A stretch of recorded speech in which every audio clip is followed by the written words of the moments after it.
자, 우리 LNF 주주 여러분들, 시청자 여러분들 모두 반갑습니다. 유프로입니다.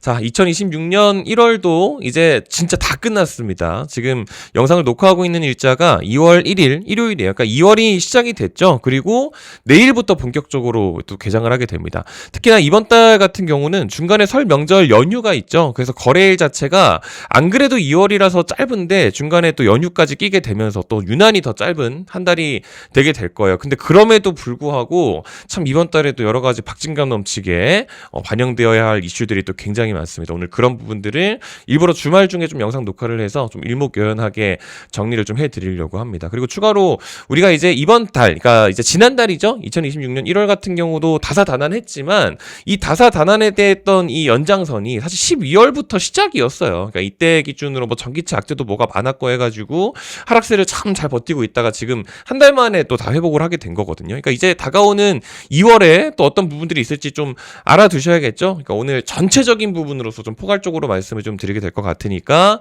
영상 내용을 끝까지 잘 집중만 해서 들어보시면 좋을 것 같습니다. 아시겠죠? 좀 빠르게 바로 좀 본론으로 볼 수 있도록 하겠습니다. 자, 여러분들 특히 우리 LNF 같은 경우는요, 이제 다가오는 첫째 주입니다. 바로 이번 주 목요일이거든요. 2월 5일 날. 2월 5일 날 이제 실적 발표 일정이 있습니다. 뭐 지금은 제가 이제 강조를 너무 수차례 많이 드렸기 때문에 뭐 다들 잘 알고 계시겠지만 목요일 날이에요. 실적 발표 일정이. 근데 이제 이번 실적 발표 때 어떤 이야기가 나오게 될지 뭐 그런 부분들이 물론 중요하죠. 근데 실적 자체는 제가 미리 말씀드리지만 실적 자체는 좋을 거예요. 그러니까 제가 오늘 요것도 다시 한번 말씀을 드릴 거고 어떤 내용들이 나와야 되는지 뭐 이런 것들도 이따가 뒤편에서 말씀을 좀 드릴 겁니다. 근데 이제 하필이면 이게 공교롭게도 우리 LNF와 이제 경쟁사라고 봐야겠죠. 우리 에코프로 BM. 에코프로 BM의 실적 발표 일정도 딱 똑같이 2월 5일입니다. 그러니까 같은 날 실적 발표가 또 같은 날 되게 되기 때문에 뭐 얘네들은 또 무슨 이야기를 하게 될지 뭐 이런 얘기들이 또 같이 또 상충이 될 거예요. 이게 왜 제가 에코프로 BM 얘기를 왜 하냐면 우리 지난주 마감하면서 이제 2026년 1월 마감을 하게 되면서 1월 29일이었죠. 이날 기준으로 해가지고 우리가 참 오랜만에 이렇게 이제 연속 두 개의 음봉을 만들어냈었는데 이때 당시에 뭐 사실 타 종목 때문에 그런 거 자체는 아니지만 포스코퓨처엠의 실적 발표가 있었거든요. 뭐 LG화학도 마찬가지고. 근데 뭐 실적 자체가 뭐 좋지는 못했죠. 근데 중요한 건 이제 이거를 말씀을 드리는 거는 실적 안 좋았던 거를 우리가 뭐 몰랐던 거는 아니기 때문에 실적이 안 좋았기 때문에 빠진 거는 아닙니다. 뭐 단적인 예로 포스코퓨처엠 같은 경우는 지난 3분기 10월 27일 날 3분기 실적 발표도 되게 좋았어요. 실적 발표 때 되게 좋았었는데 포스코퓨처엠의 지난 10월 27일을 보게 되면 그날 고점 찍고 그렇게 실적이 좋았다고 하더니 오히려 재료 소멸되면서 다 빠졌었습니다. 뭐 우리 LNF 같은 경우도 10월 29일 날 실적 발표했는데 이제 영업이익을 흑자로 전환했었던 굉장히 어닝 서프라이즈 실적 발표를 했거든요. 근데 실적이 좋아도 이렇게 빠질 수가 있어요. 그러니까 실적 발표 내용 때 어떤 이야기가 나오는지가 더 중요해요. 그래서 방금 영상 시작하면서 에코프로 BM 이야기를 했었던 것처럼 포스코퓨처엠 LG화학이 뭐 실적 발표 때 뭐 이런 이야기가 뭐 지난 달 이제 마감하면서 있었는데 이제 다음으로 이 눈이 이제 넘어가는 게 에코프로랑 LNF다. 그래서 에코프로 LNF에 쏠리는 눈이라고 해가지고 이미 이전부터 이야기가 지금 나오고 있죠. 그러니까 이제 중요한 거는 개별적인 이슈로 우리 LNF 기준으로 중요한 거는 2월 5일 날이 실적 발표이기 때문에 그 전 거래일 동안 어떤 대응을 해야 될지를 지금 이 영상에서 잘 파악을 해놓으시면 됩니다. 오늘 그거를 말씀을 드려야 돼서 일부러 주말 중에 영상 녹화를 하는 거니까 뒤편에서 말씀을 좀 드리도록 할 거예요. 뭐 잘 따지고 오면 아마 좀 이해가 되실 거니까 이런 부분들로 보시면 좋을 것 같고 어차피 아직 실적 발표가 되기 전이기 때문에 조금 매크로적인 이슈들을 여러분들께서 잘 참고를 하고 넘어가시면 됩니다. 그러니까 우리가 이제 지난달 마감하면서 코스닥이 워낙 좋았잖아요, 여러분들. 지금 요거 지수만 놓고 보게 돼도 아시는 것처럼 코스피 원래 그 전부터 워낙에 뭐 물론 좋았지만 당연히 코스피니까 수급 자체가 워낙 좋았지만 중요한 코스닥이 단기간에 엄청 쫙 하고 끌어올렸잖아요. 그러니까 이게 뭐예요? 뭐 정부 자체에서 뭐 코스닥 살리기 정책한다고 해서 뭐 3천 코스피 간다 뭐 이런 얘기 많이 했었잖아요. 그 중에서도 연기금 얘기가 있었단 말이에요, 연기금. 근데 여러분들이 연기금 이야기를 하면은 딱 국민연금 하나만 딱 떠올리시는 분들이 많은데 아니에요. 이 연기금에 포함되어 있는 기금이 제가 알기로 한 60개가 넘는 걸로 알고 있거든요. 그러니까 뭐 신용보증기금, 뭐 공무원기금 뭐 여러 가지가 많이 있습니다. 근데 그 애들한테 여기 밑에 내용 보시게 되면 이런 내용이 있어요. 지금 평가 기준 수익률의 코스닥 지수를 반영을 했다라고 하죠. 그러니까 이게 뭐냐면은 이거 아셔야 돼요. 그러니까 기준 수익률. 예를 들어서 뭐 코스피가 코스피가 10%가 올랐어요. 근데 지금 연기금이 운용을 할 때 연기금 수익률이 예를 들어서 8%예요. 그러면은 8% 수익 냈으니까 잘했네가 아니에요. 이 이제 벤치마크라고 하죠. 코스피가 10%나 올랐는데 8%밖에 수익을 못 냈네라고 평가를 받게 됩니다. 그러니까 반대로 뭐 코스피가 마이너스 10%가 예를 들어서 빠졌어요. 근데 이번에 그 연기금 수익률이 마이너스 8%예요. 그렇게 되면 마이너스 8% 날려먹었네? 이게 아니에요. 코스닥이 마이너스 10%까지 빠지고 있는데 방어를 잘했네? 라고 평가를 받게 됩니다. 이 기준 수익률 있죠. 이 벤치마크 수익률. 거기에 코스닥 지수를 반영을 했다라는 겁니다. 그러니까 이게 그냥 연기금이 코스닥 이제 사야 됩니다. 이렇게만 이해를 하시면 안 되고 이제 얘네를 안 사면 안 되는 무조건 사야만 하는 그런 상황이라고 보시면 됩니다. 그래가지고 코스닥 지수가 이제 지난주 마감을 하면서 굉장히 좋았었던 거고 기관 순매수액이 역대 처음으로 10조를 돌파를 했다라고 하죠. 이게 지금 2월 1일 주말 아침에 나온 보도입니다. 그러니까 정말 역대급 기록을 세웠다라고 해가지고 이런 내용이 또 나왔었어요. 근데 지금 이제 코스닥 자체의 얘기를 하는 게 우리 코스피 종목인 LNF 주주분들한테 이런 얘기하는 게 우리 LNF 코스피잖아요. 근데 LNF 보유자분들한테 이런 얘기를 하는 게 지금 LNF 보유하신 분들은 방금 말씀드렸다시피 이번 월화수밖에 시간이 없어요, 여러분들. 그러니까 제가 이것도 뭐를 말씀드리면 지금 연기금뿐만이 아니고 여러분들 잘 아시는 것처럼 지금 고객 예탁금 있죠. 고객 예탁금이 뭐예요? 지금 이게 고객 예탁금 차트인데 내가 주식을 이제 매매하기 위해서 뭐 어찌 보면 매수를 하기 위해서 증시 대기 자금이죠. 그게 100조가 넘었습니다. 지금 지난주 마감하게 되면서 여기 숫자 보시면은 지금 이게 얼마예요, 여러분들? 103조죠, 103조.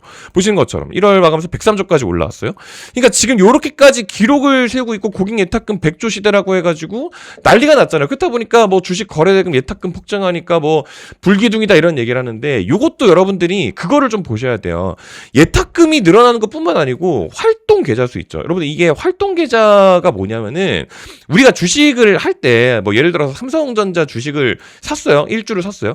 그러면은 이거를 사놓고 주식을 더 사지도 않고 더 팔지도 않고 이걸 가만히 둡니다. 뭐 2년이고 3년이고 쭉 가만히 둬요. 그러면 나중에 뭐 어떻게 될 수가 있겠죠. 근데 중요한 거는 그 계좌는 활동 계좌로 이제 카운팅이 안 돼요. 그러니까 최근 뭐 6개월이면 6개월, 뭐 아니 1년이면 1년. 이 최근 거래일 동안에 주식을 조금이라도 샀거나 팔았거나 실제로 활동을 하고 있는 그 계좌수 있죠. 그게 지금 국내에 982만 개라고 하죠. 이거 지금 990만 개 넘겼다고 합니다. 그러니까 지금 시장에 그러니까 뭐 이제 시청자분들도 마찬가지겠지만 뭐 삼성증권, 뭐 NH증권, 뭐 키움증권 여러 가지가 있을 거 아니에요. 그러니까 그런 계좌를 엄청 많이 걸리고 있다는 거. 활동하고 있는 계좌 수는 982만 개, 990만 개가 지금 넘었다고 하는데, 그러니까 진짜 지금 시장에 돈이 너무 많이 풀려 있기 때문에 요러고 있는 와중에 코스피 종목인 우리 LNF가 지금 실적 발표 일정을 남겨두고 있는 겁니다. 그러니까 제가 이번 실적 발표 때 뭐 어떤 얘기가 나올지를 예언하는 것 자체는 크게 중요하지는 않아요. 근데 이번에 아마 테슬라 이야기는 무조건 해야 되긴 하기 때문에 뭐 테슬라 관련된 이야기를 하게 되면서 기대감이 또 어떻게 쏠릴 것인지 그런 부분들을 좀 보셔야 됩니다. 어차피 우리가 리튬 때문에 실적이 좋을 거라는 거는 뭐 지금 어차피 모르는 사람이 없어요. 그러니까 지난번에도 마찬가지인데 우리 3분기 때 요거로 보시면 되거든요. 우리가 지난 3분기 마감하면서 영업이익 실적 발표 221억으로 했죠. 이게 적자가 엄청 길었는데 그걸 끊어낸 거잖아요. 제가 오늘 리튬 얘기는 안 할게요. 뭐 이제 워낙에 말씀 많이 드렸으니까. 근데 그거 실적 발표했었던 날이 우리 지난 10월 29일이거든요. 그러니까 요걸로 보시면 되는데 10월 29일 날 우리가 3분기 이제 영업이익 이제 실적 발표를 했는데 엄청 좋았단 말이에요. 근데 그날 발표하고 나서 쭉 빠졌어요. 그러니까 실적이 좋을 거라는 거를 그 전부터 이미 알고 있었기 때문에 좋을 거래. 근데 실적 좋은데 앞으로 어떻게 할 건데에 대한 부분이 해소가 되지 않으면 주가가 빠질 수가 있습니다. 그러니까 이번에도 마찬가지예요. 실적 좋을 거라는 거를 다 알아요. 그거는 이미 얘기가 다 끝나 있어요. 4분기는 실적이 더 좋을 거예요. 우리 보유하고 있는 리튬 재고 자산이 여기가 7월 1일부터 9월 30일이어가지고 지난 3분기 때 요거 올라가지고 이제 재고평가 손실 환입금액이 많이 잡혔는데 4분기는요 여기에요. 그러니까 10월 여기가 10월이고 여기가 12월 30일이잖아요. 그러니까 이때 더 올랐어요, 여러분들. 그러니까 이번에는 실적 좋을 거라는 걸 이번에도 누가 모르는 거는 아니기 때문에 실적은 좋을 건데 이제 어떤 이야기들이 나오게 될지 그런 부분들이 더 많이 반영이 될 겁니다. 그러니까 이번 주 같은 경우는 솔직한 말로 지금 LNF를 더 사야 될 이유도 없고요. 반대로 여기서 굳이 LNF를 팔아야 될 이유도 없어요. 그러니까 제가 올라갈 거다 떨어질 거다를 맞춘다라기보다는 거래 대금이 그렇게 많지는 않을 거다라는 것 정도까지는 좀 말씀을 드릴 수 있는 구간이 이번 월화수일 거다라는 말씀을 드립니다. 그래서 더더욱이나 강조를 드리는 거는 지금 LNF LNF 보유자분들한테는 이때밖에 시간이 없어요. 왜냐면은 어차피 지금 최근에 코스닥이 좋은 거니까, 에코프로라는 개별 종목이 좋아서 간 게 아니니까 코스닥이 좋은 거라는 건 어차피 우리가 다 알 수가 있었잖아요. 근데 에코프로 같은 경우를 제가 지난주에 말씀을 한번 드렸었어요. 그러니까 1월 21일 날, 그날이 여기죠. 1월 21일 날 기준으로 제가 이제 오전 9시 개장하기 전에 미리 말씀을 좀 드렸었는데, 그때 95,000원 부근에서 좀 비중 강하게 해가지고 조금 매수를 좀 하셔야 된다, 이런 말씀을, 이거 여러분 구독자분들한테 저 알림 쏘는 거예요. 따로 돈 안 받습니다. 어쨌든 21일 날 95,000원이라는 구간에다가 딱 이제 말씀을 좀 드렸었는데, 그러고 나서 이런 식으로 쭉 하고 가버렸었죠. 이게 어차피 에코프로가 좋다라기보다는 그냥 단순 수급이에요. 어차피 코스닥 부양을 어차피 해야 되는 상황이고, 뭐 연기금 투입되고 이런 얘기 어차피 나오게 되면 시총 상위 애들이 가는 건데, 지금 시가총액 상위 종목 보시게 되면 당연히 에코프로랑 에코프로 BM이니까 지금 얘네가 2등까지 올라왔잖아요. 원래 알테오젠이 1등이었는데 얘네는 이제 코스피 이전 상장 얘기 이미 끝났죠. 그러니까 어차피 그것 때문에 가는 거라서 미리 알 수가 있었어요. 근데 중요한 건 이게 끝이 아니에요, 여러분들. 그러니까 지금 에코프로 가니까 에코프로를 사라는 말씀을 제가 이제 와서 요거를 말씀을 드리는 게 아니고, 얘네가 이렇게 가다가 떨어질 거라는 이야기를 하는 게 아니고, 오히려 이게 지금 이제 코스닥 레버리지 150에도 포함되어 있는 종목이라서 만약에 해봤자 누워요. 뭐 여기서 더 떨어진다고 조정이 와봤자 결국에는 만들어봤자 박스인 거지 뭐 올라갈 여력이 더 크죠. 아무튼 근데 이제 에코프로보다 이런 식으로 크게 가져갈 수 있는 게 또 있습니다. 근데 그거를 제가 아마 이제 내일 개장하기 전에 좀 보내드릴 수 있을 것 같아요. 그래서 지금 오늘 영상에서 말씀을 드리는 게 뭐냐면은, 이제 기존의 LNF 우리 시청자분들 중에 이번에 요거 못 받으신 분들은 이번에 요거를 한번 좀 다시 받아가시면 될 것 같습니다. 그러니까 제가 댓글창에다가 요거를 적어놨는데, 이번에 요거 네이버 폼 요거 링크를 제가 2월로 바꿔놓을 거예요. 그러니까 1월에 하셨던 분들도 이번에 2월에 제가 이거 링크 집계를 다시 해드릴 테니까 이번에 요걸로 다시 잘 참여를 해주시게 되면 이번에 요렇게 보내드렸었던 것처럼 다음 것들도 좀 보내드리게 될 예정입니다. 지금 이제 뭐 코스닥 내용 관련해가지고 뭐 또 해야 될 게 좀 너무 많이 있는데, 뭐 예를 들면 뭐 앵킴 같은 경우도 1월 23일 날 말씀을 드렸었던 위치가 65,000원이죠. 그러니까 그것도 여기에요. 1월 23일 날이 여기죠. 그러고 나서 지금 요런 식으로 가고 있는데, 앵캠 같은 경우는 뭐 코스닥 내용이라기보다는 뭐 이것도 물론 좋지만 그중 안에서 공매도 비중 1위였던 게 또 우리 앵캠이고, 그래서 앵캠도 이런 식으로 좀 수익을 가져갔었고, 뭐 그 밑에 뭐 다른 것들도 있었는데, 뭐 NC바이오 이런 것들도 뭐 하고는 있습니다. 근데 제가 말씀드리는 건 이제 이 다음 거를 해야 돼요. 그러니까 이번 주 중에는 어차피 저도 트레이딩을 좀 같이 할 거기 때문에 이런 것들 말씀 좀 드릴 예정입니다. LNC바이오 말씀드린 것도 여기에요. 뭐 그렇게 엄청 빨리 들어간 건 아닌데, 뭐 지금 얘도 여전히 좀 모멘텀도 좋고 하죠. 그러니까 이런 거 말고도 말씀드릴 게 더 되게 많으니까 이번에 이제 댓글창에 마련해놓은 이 두 개의 링크 중에 하나만 참여하시면 될 것 같다라는 말씀을 드립니다. 뭐 둘 다 하실 필요까지는 없고요. 요거 하시거나 요거 하시거나 둘 중 하나 하시면 될 것 같습니다. 이 네이버 폼 링크 들어가시게 되면 제가 요거를 2월로 바꿔놓을 거예요. 그렇게 되면 네, 구독자입니다. 요것만 체크하면 끝이거든요.